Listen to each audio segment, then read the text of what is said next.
Michael Burry just revealed that he is shorting Micron, and I want to get straight to the point. Burry is not arguing that Micron is a bad company, but he does believe that investors have forgotten one of the most important facts about memory chip industry. Memory stocks are cyclical. Right now, Micron is producing results due to high demand for AI memory. Memory chip prices are increasing and the stock has gained more than 200% in 2026. Recently, Microsoft announced that it is raising the price of Xbox console due to severe global shortage of memory components. This shows how supply can't keep up with demand. But Burry believes investors are taking today's perfect condition and assuming they will continue for years. Micron produces DRAM and high bandwidth memory, better known as HBM. HBM is especially important because it sits next to advanced AI processors and allows them to move enormous amount of data quickly. Without enough high-speed memory, even the most powerful NVIDIA chips cannot perform at its full potential. That has turned Micron from just a memory manufacturer into one of this year's top stocks. The company reportedly has around 22 billion of confirmed orders across data centers, consumer products, and vehicles.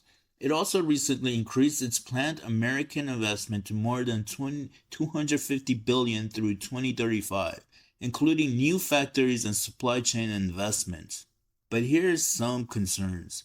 Micron does not completely control the price of its products. When memory supply is tight, prices rise, Micron's profit margin expands, and high earnings can grow extremely fast. But high prices encourage Micron, Samsung, and SK Hynix to build more capacity.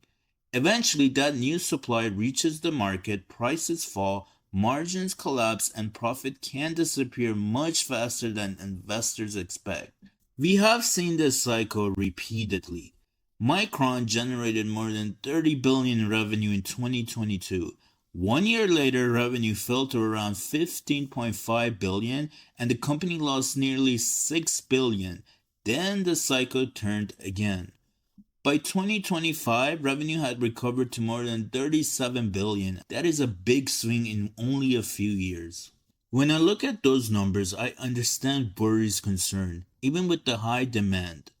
We can assume that the market is currently evaluating Micron based on earnings produced near the strongest part of the cycle. But if memory prices eventually fall, today's low-looking price-to-earning ratio could be misleading. Burry's second concern appears to be capital spending. Micron is investing enormous amount of money to expand production. Its latest American investment plan now exceeds 250 billion through 2035, and the company wants to manufacture more than 40% of its DRAM in the United States. That investment may be necessary. AI data centers need far more memory than traditional computers, and Micron must spend now to meet the future demand. But this is also how memory cycles can turn. When prices are high, every producer has an incentive to expand. New production does not appear overnight, but once it arrives, the supply shortage can quickly become an oversupply problem. And Burry may believe that investors are ignoring what happens after the new factories open. Today, customers are fighting for limited HBM supply.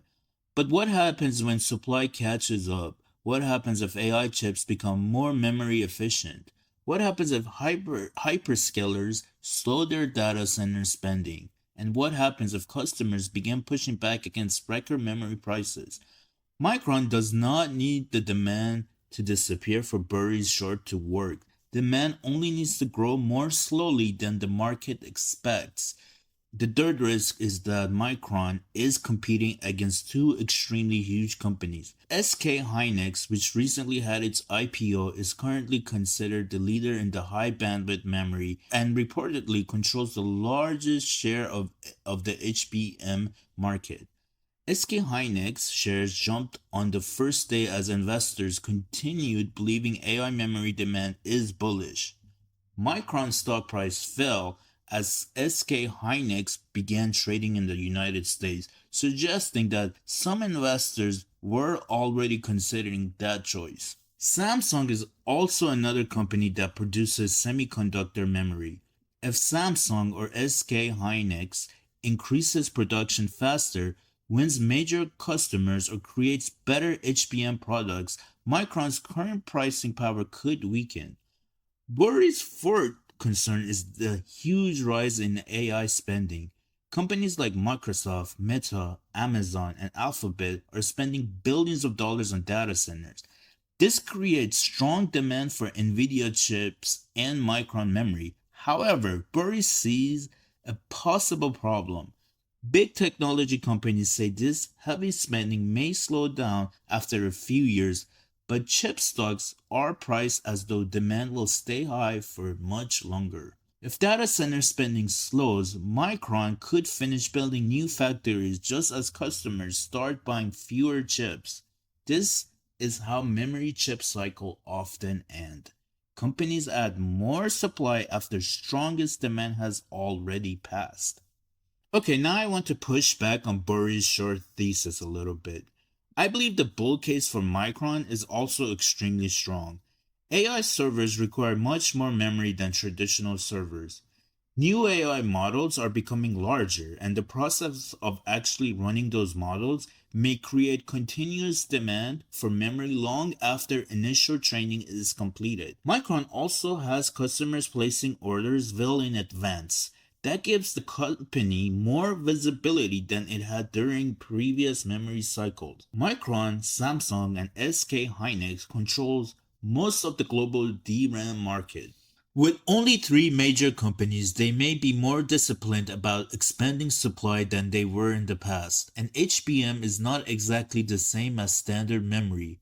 It is technically difficult to manufacture, requires advanced packaging, and uses more production capacity per unit. That could prevent supply from catching demand as quickly as Burry expects. Micron's latest expansion also has political support. The United States wants more semiconductor manufactured at home, and Micron is the only major American memory manufacturer. There are government incentives and national security concerns that could make this cycle more durable than previous ones. If you are bullish, you probably believe AI has permanently changed the memory industry.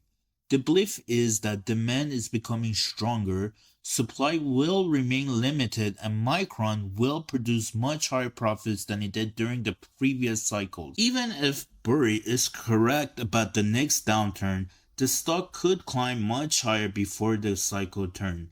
So, am I convinced that Micron is about to crash? No. I own Micron and I plan on holding for at least the rest of the year. Growth should remain strong through 2028. However, new supply may cause a major downturn in 2029 and 2030. If you enjoyed this video about Micron stock, make sure to subscribe and check out my other stock related videos. Until next time, goodbye.